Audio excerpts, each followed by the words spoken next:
read? The inscription clearly states, rest in peace.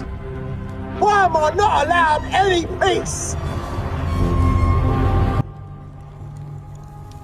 A Christmas Carol 2019 is a three-part miniseries based on the novella of the same name.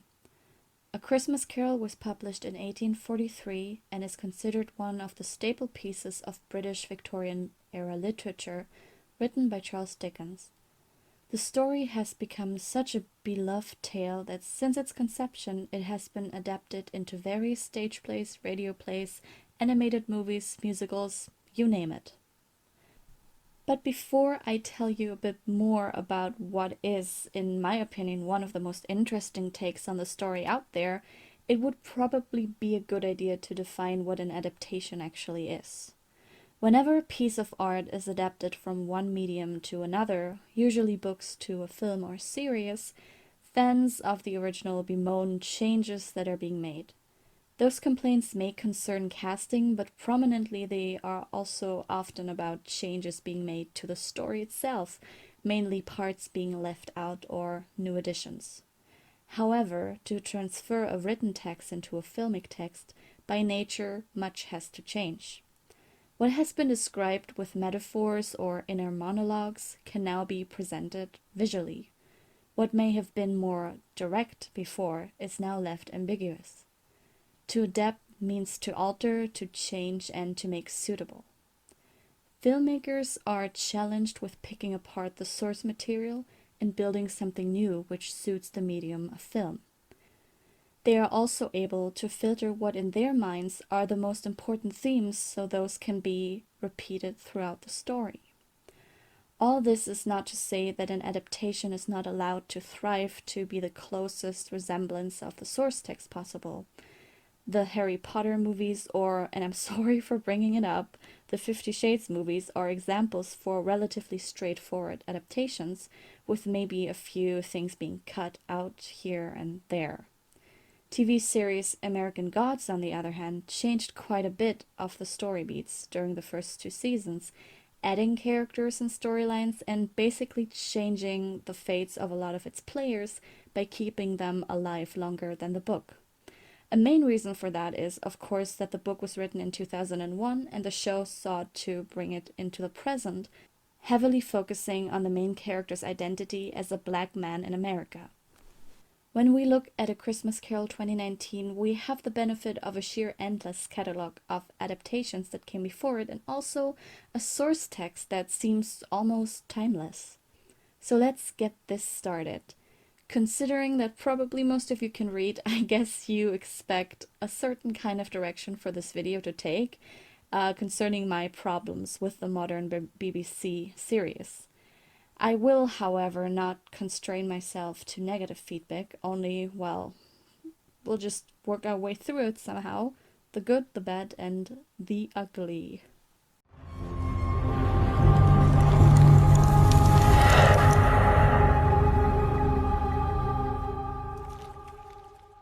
Needless to say, I think there are a lot of interesting ideas and concepts to be found in this adaptation.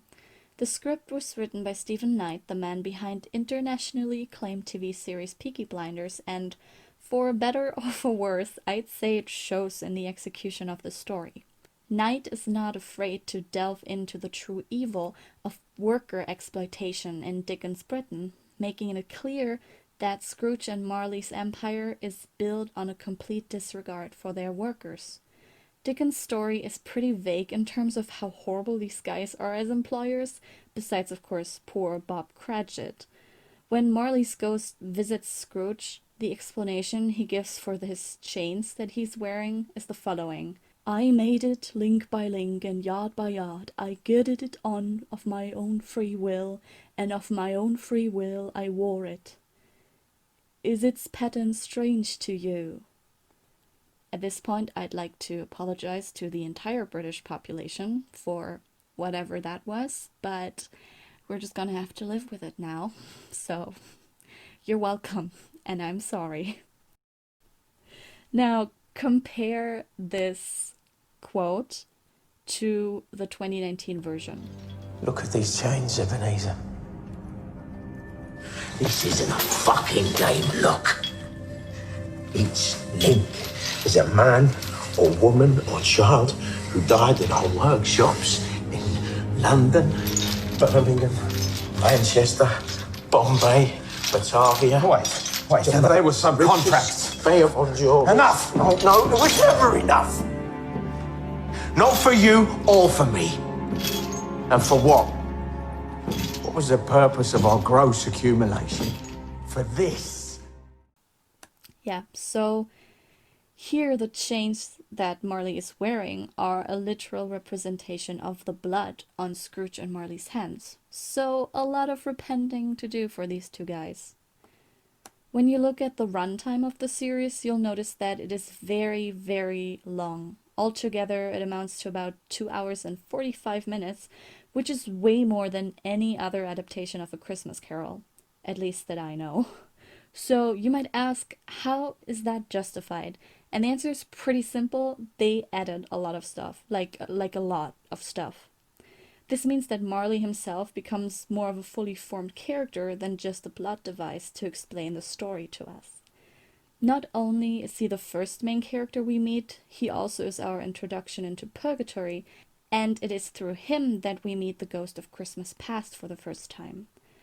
Marley also has a more direct motivation in seeking out Scrooge, and that his eternal rest and peace are tied to Ebenezer's redemption. Your fate is bound to the soul of Ebenezer Scrooge. It is with him that you profaned the spirit of humanity. Together, you will repay. And together, and only together, can you repent. So when he goes to talk to him, he has a bit of a selfish motive. However, by the end of the series, he's the one who essentially listens to Ebenezer's final realization and his selfless wish to bring back Tiny Tim from the dead. In that scene, Marley shows his old friend a good deal more compassion than the spooky ghost of Christmas yet to come we tend to get in these adaptations. Marley himself is also shown coming to the understanding that what he did in his lifetime was not exactly great, which in turn he tries to make Ebenezer understand to change his ways.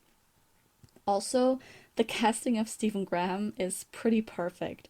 Where Scrooge is rather cold and calculated, Marley is more of a sweet talker, a fun guy to be around, until you realize he is buying your business for a fraction of the price.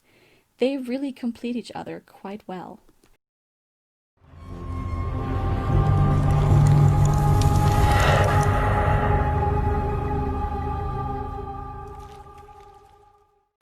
I think it is always so much fun to see how different adaptations of The Christmas Carol choose to interpret the three ghosts.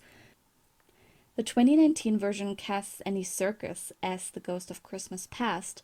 However, in a pretty genius move, the ghost actually is able to make himself into anything suited for the situation. In fact, he introduces himself to Scrooge as his late alcoholic father, which makes for a terrifying first encounter. More on that later. When he takes Scrooge to his boarding school experience nightmare, he transforms into a childhood hero, Ali Baba, that Ebenezer used to love. Side note, in that iteration, the ghost is played by Karen Novak from What We Do in the Shadows, which I realized only the second time I watched this, so yeah, this is just a fun fact for you. He's pretty awesome in this and in everything else. But how does the ghost of Christmas past actually look in Dickens' story? It was a strange figure, like a child, yet not so like a child as like an old man, viewed through some supernatural medium which gave him the appearance of having receded from the view and being diminished to a child's proportions. Its hair, which hung above its neck and down its back, was white as if with age, and yet the face had not a wrinkle in it, and the tenderest bloom was on the skin. The arms were long and muscular, the hands the same, as if its hold were of uncommon strength. Its legs and feet, most delicately formed, were like those upper members bare. It wore a tunic of the purest white, and round its waist was bound a lustrous belt, the sheen of which was beautiful. It held a branch of fresh green holly in its hand, and in singular contradiction of that wintry emblem, had its dress trimmed with summer flowers. But the strangest thing about it was that from the crown of its head there sprung a bright, clear jet of light, by which all of this was visible, and which was doubtless the occasion of its using, in its duller moments, a great extinguisher for a cap, which it now held under its arm. Now let's look at any circus. Obviously, there are not many similarities. The white hair remains, and the belt, in a way, but no white tunic, etc. But I also don't hold that against them, because I've rarely ever seen anyone copy the OG look, since I'd say it would pretty much look like an angel, right? What Dickens describes sounds more or less like an angel, to be honest. And I like the look they gave him here. Like, he looks scary, but also otherworldly. It's a thumbs up for me. In terms of where the ghost takes him, this version also takes some liberties. The first stop is the boarding school, which is the same in the novella. But it is at this point the adaptation makes very direct implications towards the young Ebenezer being abused by the school's headmaster in exchange for his father not having to pay for his education. I am not going to show the scene that alludes to that. All you need to know is that this sets the tone for the recurring theme of abuse within A Christmas Carol 2019. Thankfully, Ebenezer's sister Lottie comes to his rescue and takes him home, proclaiming that their father has finally left the family. In the novella, the ghost also takes Scrooge to the Christmas party that his first very friendly employer hosted, through the moments his fiancée Belle ended their relationship, and Belle's own Christmas party in the midst of her happy family. All this does not happen in the adaptation. Stephen Knight's script heavily focuses on Scrooge's wrongdoings in relation to his workers and the relentless drive to accumulate money. The reason for his drive is found in Scrooge's late father, who not only beat the disdain for human nature into his son, but also served as a somewhat cautionary tale of a man who lost his business and wealth and became a monster to his wife and children. This very deep cutting pain can be best described by this scene.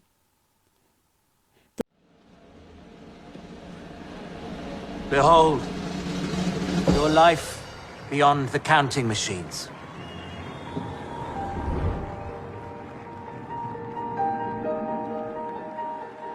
Elizabeth. The days she waited and waited. I was kept late at the exchange. Who are they? They are the children you would have had with Elizabeth.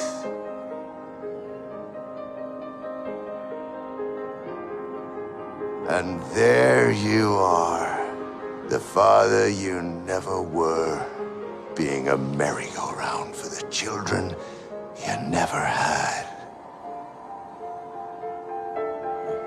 Behold, a Christmas past that never was and never will be. Humbug. How many Merry Christmases are meant, and how many are lies? To pretend on one day each year that the human beast is not a human beast. Do you see any beasts up there, Ebenezer?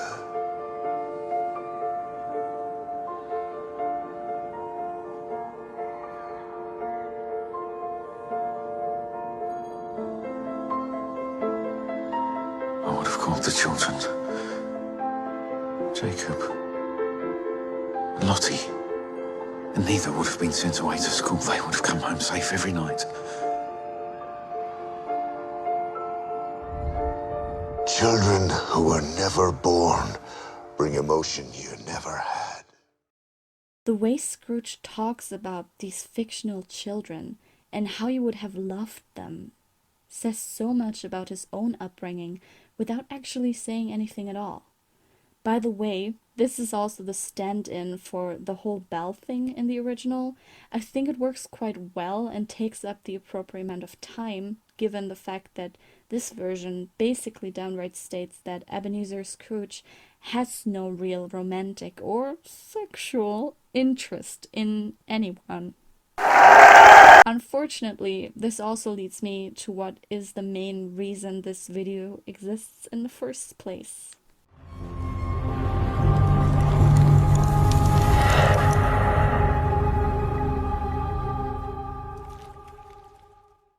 First off, let me say that I appreciate the 2019 adaptation for trying to give its female characters more to do. Looking at the novella, we see that most characters surrounding Scrooge are men. We have his nephew Fred, his business partner Marley, Bob Cratchit, and Tiny Tim. Also, the women we do have are basically defined by their relationship to men. Belle was Ebenezer's fiancée, Fan was his sister, and Mary is Bob's wife. In 2019, however, Mary is actually the more active part of the Cratchit household. So much so that she has her own subplot in which she goes to ask Scrooge for money for an operation to save Tim's life. In the series, this happens 7 years prior and shows Mary turning up at Ebenezer's house on Christmas Eve to ask for money. She suggests that Scrooge take off 2 shillings of Bob's salary in order to pay back the £30 needed. And this is when things get ugly. If you do not want to hear this, please skip to this time code. Scrooge offers to give Mary the money as a gift, £10 now and £20 when she shows up on Christmas Day at his house. He doesn't say for what specifically, but the implication is 100% there. Just watch this. What would you do, Mrs. Cratchit, to have me open that door and hand you £30? Not as a loan, but as a gift.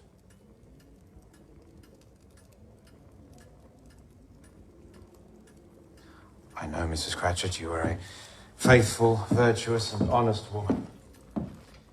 But I'm curious as to the extent of that honesty and faithfulness.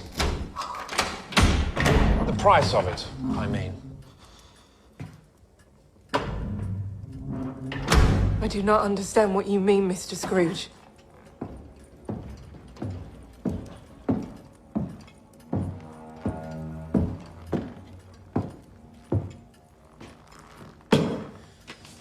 Ten, and 10. So when a distraught Mary takes the money and shows up the next day, Scrooge lets her undress down to her undergarments, culminating in an entirely unnecessary shot of the actresses behind, only to then tell her he just wanted to see how far people would go for money. Okay, listen. The first time I saw this, it made me so mad, and I cannot say I understand this decision 1 year later. In the most generous interpretation of this scene, I'd say the script wants to showcase just how detached and disregardful of other people Scrooge is. He literally treats Mary as an object in an experiment, telling her that the reason for her going along with this doesn't matter to him. Her love for her child does not matter to him. He doesn't see the overtly nasty sexual undertone his experiment takes on, but is shown to regret it immediately when the ghost shows it to him, stating that he does not want to see this memory. However, in the worst interpretation, I'd have to say that Stephen Knight thought long and hard about a way he could show us how cold and shitty Scrooge is as a character, and eventually ended up with almost sexual assault, maybe? To which, in response, I will quote the very good review by Alison Shoemaker from the AV Club. He holds a kid's life hostage. The the price being that the wife of an employee debase herself. The fact that he doesn't actually assault her physically does not make it somehow more acceptable. He blows up her world because he can, and calls it science. And yes, the ghost calls him out on it, and yes, Scrooge is not exactly pleased with himself for doing this, but I promise you, you do not need a subplot like this to make us believe Scrooge is a dick. I think we got that when you showed us his shoulder shrug reaction to his mining workers dying in an accident. You know what you could have done? Something way less problematic and yet entirely in line with the bleakness of the adaptation. Have Mary ask Scrooge for money, beg him, have him show her all this money in his safe, and then have him say no anyways. That would be cruel too. And then when Mary tells Bob this lie that she got the money by stealing from a demented old lady she used to work for at the end of the series, have Scrooge find out that she resorted to theft, which weighs heavily on her conscience. See? This works so much better, and I cannot stress this enough, does not result in a naked butt shot. It also would not play so heavily into this abused becomes abuser narrative that at this point has been exhausted by many, many stories. I feel half bad for saying that it has become almost a cliche. Also, as a side note, definitely not all who experience abuse and hardship in their childhood turn into abusers themselves. Many become good, compassionate people, not because of their experiences, but in spite of them, and because they absolutely do not wish someone else to experience the pain they did. Granted, the series does call Scrooge out when he tries to excuse his actions with this cycle of abuse tactic, but it doesn't amount to anything. You feel bad for him, you feel horrible for Mary, and nobody gets anything out of this scene. Alright. Rant over. Moving on.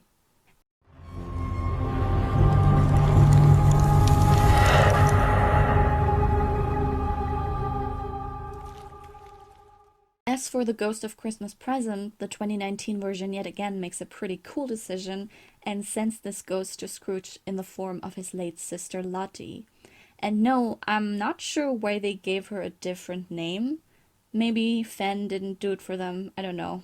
Maybe Stephen Knight didn't like that name. I am not sure. Dickens describes the ghost as such. It was clothed in one simple green robe or mantle bordered with white fur. This garment hung so loosely on the figure that its capacious breast was bare, as if disdaining to be warded or concealed by any artifice. Its feet, observable beneath the ample folds of the garment, were also bare, and on its head it wore no other covering than a holy wreath, set here and there with shining icicles. Its dark brown curls were long and free as its genial face, its sparkling eye, its open hand, its cheery voice, its unconstrained demeanor, and its joyful air. Girded around its middle was an antique scabbard, but no sword was in it, and the ancient sheath was eaten up with rust. Spiritually, Lottie is a pretty good translation of that ghost. She is much closer connected to Ebenezer. She is loving and caring and warm, and also the actress happens to have brown curly hair, so that is nice, I guess. Also nice, the Ghost of Christmas Present takes Scrooge to the Cratchits' Christmas party, so does Lottie. This is also presumably the first time Scrooge actually sees the family and their children together, especially Tiny Tim, which is summed up quite beautifully by Lottie here.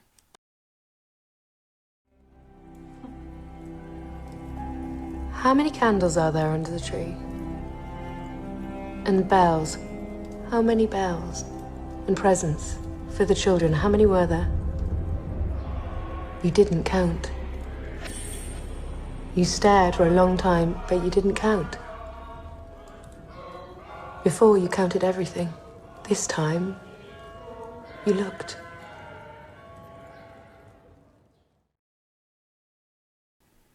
Since the first ghost generally covers the most ground, it feels a bit unbalanced that Lottie only shows Scrooge this scene and the next. But at this point, we're also more than 2 hours into the story, so I will not take points off for that. Also, I won't take points off for the next scene. Remember when I mentioned the mining accident? This comes back into play when Lottie leads her brother to a church where the families of the dead have an annual memorial service for them. I know these things are very subjective, but this scene just works for me. It falls perfectly in line with the dark tone this adaptation chose for itself, and it also showcases Scrooge's character progression in that he realizes, with the help of Lottie, that these people, for the most part, do not feel hate. They rather remember their lost loved ones with love and singing. This also leads to a very intimate exchange between Ebenezer and Lottie, in which he apologizes for not loving her enough when she was alive. He does, however, slide back into excusing his actions with the harm that was done to him as a child. But, at least he got to say goodbye to his sister this time.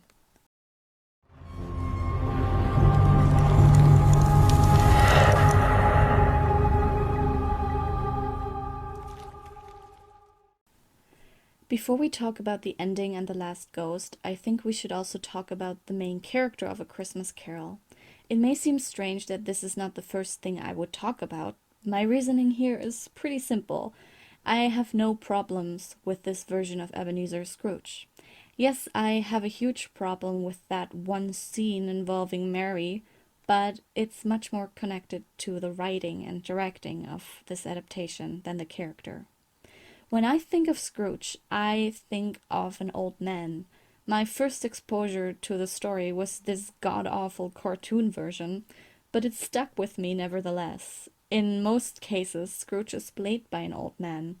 Only when the adaptation is set in the modern world do we tend to see younger protagonists. In the case of Hallmark movies, they also tend to be female. But that is not the usual image we have of this character. So the fact that Guy Pearce's casting as Scrooge works so well is a testament to the production and the actor.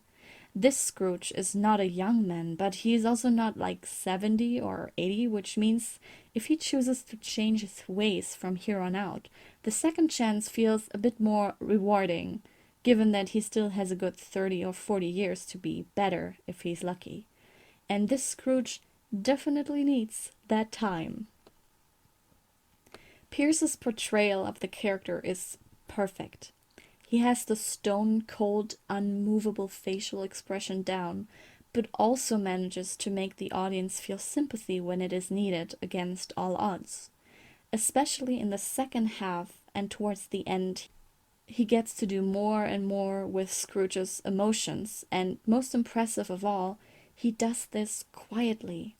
When Scrooge delivers his iconic "Bah humbug" line, it feels organic and like something deeply cynical. When he sits by his grave, there is no sobbing or pleading with the third ghost, just an earnest wish for someone else's well-being. In a more realistic manner, 2019 Scrooge does not go from dark to light. He goes from pitch black to glimpsing the light. The theme of darkness and light is consequently quite present throughout the series and inherently connected to this character. Notably, the darkest scenes in the whole story happen when Scrooge first arrives at home in the middle of the night. Imagine that. The place where he should be the most comfortable is the darkest, most oppressive-looking one, and frankly, it doesn't get much better in the light of day. Whenever we have scenes that take place during the day, it is the harshest light possible, accentuated by the fact that everything is covered by white snow. There are only 3 genuinely warmly lit scenes in the entire series. When the ghost of Christmas past shows Scrooge his would-be family, when we see young Ebenezer dive into the fantasy world of Alibaba, and when Lottie shows him the Cratchit's house at Christmas. The moments of warmth are small and brief, but they do exist. Similarly, the visuals put a heavy emphasis on Scrooge's isolation. Not only does it become apparent in his huge empty house, but also in shots like these, when he is framed in a doorway, separated from someone who technically is a near proximity, or even separated from himself, or surrounded and isolated by darkness. That makes the contrast more notable when Lottie is essentially the first person to really touch Ebenezer in a supporting manner right before she leaves, and shortly after, when Jacob Marley sits down next to his friend and encourages him to try and aim for redemption. It is also a gesture repeated by Scrooge himself when he bids farewell to Bob Cratchit.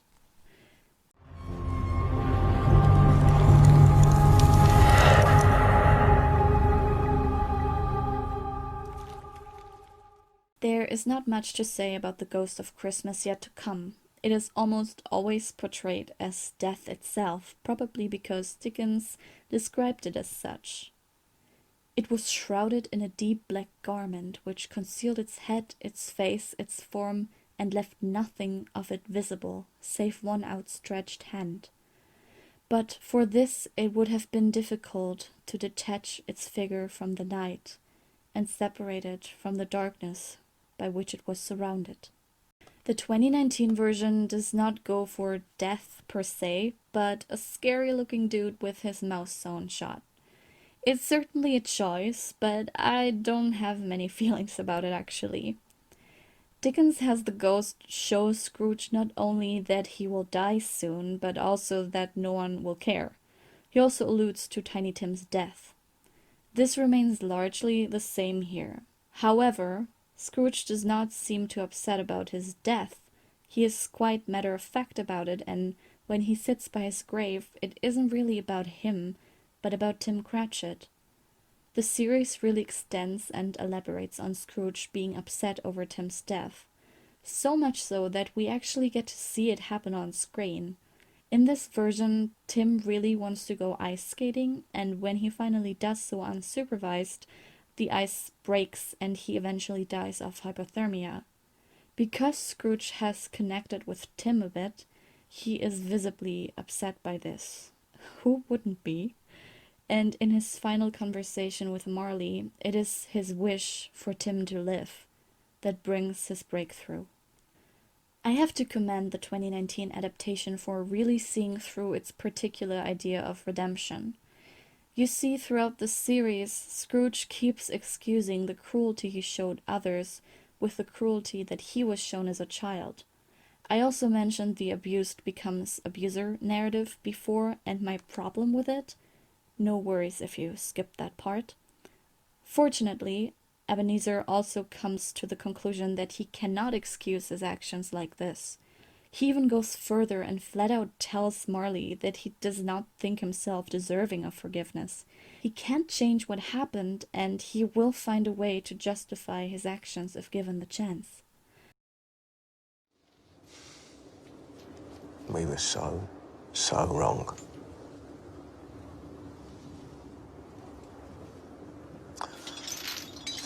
Admit that, at least. No. No, I refuse. I refuse to change. All their efforts were for nothing because I refuse redemption. In God's name, Ebenezer, why? This fate, this piss-covered second-class grave is exactly what I deserve. And if redemption were to result in some kind of forgiveness, I do not want it. Ironically, it is this very realization that he should not be redeemed, that he does not deserve forgiveness, which shows that he is capable of compassion and regret and all those sweet, sweet human emotions. It is this moment that sets Scrooge on a new path, which begins with him making sure that no one dies of hypothermia this Christmas. Yay! With the hilarious in-character dick move of making the frozen lake unusable for skating for anyone. He also does not try to earn forgiveness from the Cratchits, but instead gives them money and the insurance of being free of him. Also, he vows to close Marley and Scrooge, which hopefully means he'll give the workers paid leave or something. And then he goes on his way, but not before thanking Mary Cratchit for conjuring up the ghosts. And yep, we need to talk about this real quick. After the scene that I will not mention again happens, Mary tells Scrooge she will conjure up ghosts to hold a mirror up to him and show him the magnitude of his sins. Since Jacob Marley also prays for a chance to rest in peace, and thereby meets the ghost of Christmas past who tells him what they will do with Scrooge, it is sort of up in the air whether all these things just happen to coincide. At least until the last second, when this happens.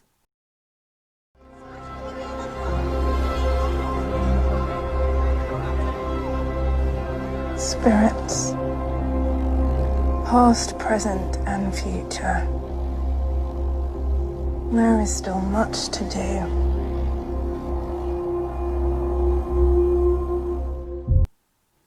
I will refer to Alison Shoemaker again, who also found that a bit strange. But wow, you make Mary Cratchit a black woman and then give her some kind of witchy ghost commanding power?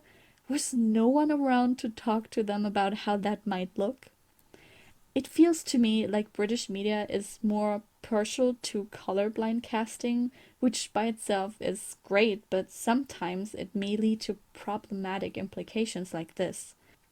In a better world, this decision would not come with a certain connotation, and I'm sure that Knight's script did not specifically call for a woman of color to play Mary in order to make the witchy part work, but much like the other Mary problem, it apparently comes down to not enough consideration and, dare I say, not enough diverse and female creative talent behind the camera.